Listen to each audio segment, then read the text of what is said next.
Welcome back. At some point in time, we all suffer from GAS syndrome, gear acquisition syndrome. At some point in our lives, we suffer from it. We see new gear and we go like, wow, this is what I need. But is it really something that we need? Or should we just be happy with what we have? Let's talk about this today. So for everyone that follows my channel, you'll know that I use the Nikon Z6II with the Nikon 200-500 for my wildlife photography. Nikon recently released the 180-600 Z lens, and I've watched quite a few videos on this lens and it looks like a great lens. And I've had the chance of talking to a couple of people who've already got this lens and they say it is an amazing lens and they really like it. Is that enough for me to sell my 200-500 and go out and buy the 180-600? I'd like to, but I'm limited really by the Z6II. My Z6II has some flaws, and the biggest flaw that it has is not that it doesn't have bird eye autofocus. It is that it suffers blackout between frames. And for me, this is a bigger issue than not having bird eye autofocus. I come from digital SLRs. I had the Nikon D7500, which I started using for wildlife, then bought the D500. Both of these cameras, being digital SLRs, didn't have bird eye autofocus. And I took some great pictures, especially with the D500. 10 frames per second allowed me to get some great photos. The Nikon Z6II is a much better camera. It has better autofocus, but the Z6II, like the Z7II and the Z6 and the Z7, suffers from blackout between frames in continuous low and continuous high. If you go to continuous high extended, then you don't have that blackout. Would I buy the 180-600? Not right now because of the limitation and of the Z6II. But Nikon have just released the full frame Zf camera. It's a retro camera. Now let me be clear that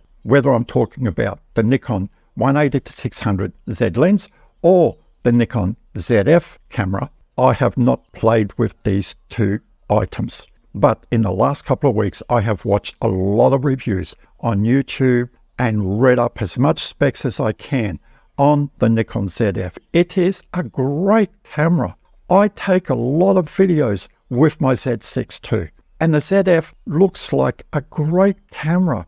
It is much better than the Z6II when shooting videos and when taking photos, especially videos, because this is why I bought the Z6II, because I wanted to move away from just taking photos. I wanted to take more videos of birds. I find taking videos of birds is much more enjoyable. And let me just share here. Look at this video that I just took yesterday of a butcher bird feeding one of its chicks, just here, less than 2 meters from where I'm standing on my veranda.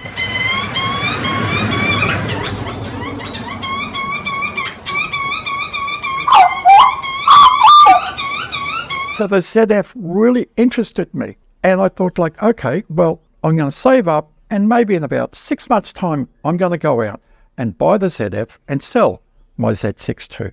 If you're not familiar with the Zf, it is a retro camera. So on the back, it just looks like an old camera.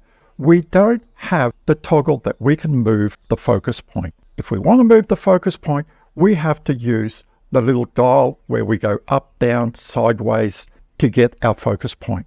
Nikon has given us an option where we can use the touchscreen on the back. If I just touch anywhere along here, my focus point can move. This is not practical for wildlife photography, especially for birds that are moving around. If you're tracking birds, can you imagine like you're looking through the viewfinder and you've got to use your thumb on the LCD screen at the back to actually pinpoint where you want the focus. Then I looked at the video specs. And if you don't shoot video, this is something that wouldn't really worry you. But for me, shooting video, the Zf allows me to shoot in N-Log and in HLG formats. If you're not familiar with N-Log, let me just give you a layman's comparative term. In photos, we could shoot in JPEG or in RAW. If we want as much detail and as much information recoverable from what we shoot in RAW. We can extract so much detail, so much information from that raw file. Well, N-Log is the same principle. You can shoot in MPEG-4. We can relate MPEG-4 to a JPEG, and N-Log has a raw file. N-Log is a very flat profile. It takes more editing, but you can get so much more detail from it. That really got me excited. I go like, wow, this is so good. And I was watching review after review. I was starting to get gas, gear acquisition syndrome. And my wife was saying, I know you're going to save up for this camera. And I said, yes, but I'm just keep watching reviews, even though the ZF has the XP7 processor, which is much quicker than the XP6 processor on the Z6II. And this is what Nikon was telling us with the XP6 processor, that we couldn't have bird eye autofocus because the processor wasn't as quick. With the XP7, we've got the ability now of using bird eye autofocus, and it is great. And we've also got the ability, like the Z8 and the Z9, that we can put on the back of the screen here where we want the focus to hit. So if we want in a narrow line in the middle, vertical, wherever we want on the screen, it is only going to look in that area for bird's eyes. So I go like, yep, this is cool. And then I watched one review, which really surprised me. It just blew me out of the water. The person said it still suffers from blackout between frames. That blew me away. And I go like, you have got to be kidding me. All this new technology, and we still have a camera that suffers from blackout. I posted this question on a couple of forums, and people came back and said it has still the blackout because it's not a stack sensor. And I replied to these comments stating that Canon and Sony have mirrorless cameras that do not have stack sensors, and they don't suffer from blackout between frames. So why does the ZF suffer from blackout between frames? If somebody from Nikon watches this video and they're willing to put a comment down in the comment box stating why this is, I'd really like to know, because I've messaged Nikon Australia and I stated, can somebody from Nikon Australia tell me this? Nobody has answered. I've used Nikon cameras for a long time. The first Nikon I bought was in 2007. I just like the color reproduction of Nikon cameras. I've had a Nikon D70S, a D80, a D7000, D7100, a D750 full frame, D7500, D500, now the Z6II. I like Nikon cameras. I don't want to go to another format because I'm so used to shooting with Nikon cameras. I like their menus and all that.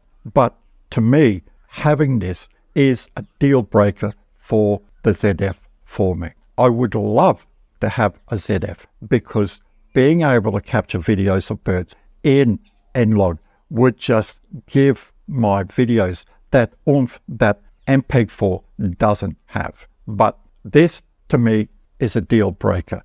And maybe you don't know about this, and maybe this will be a deal breaker for you.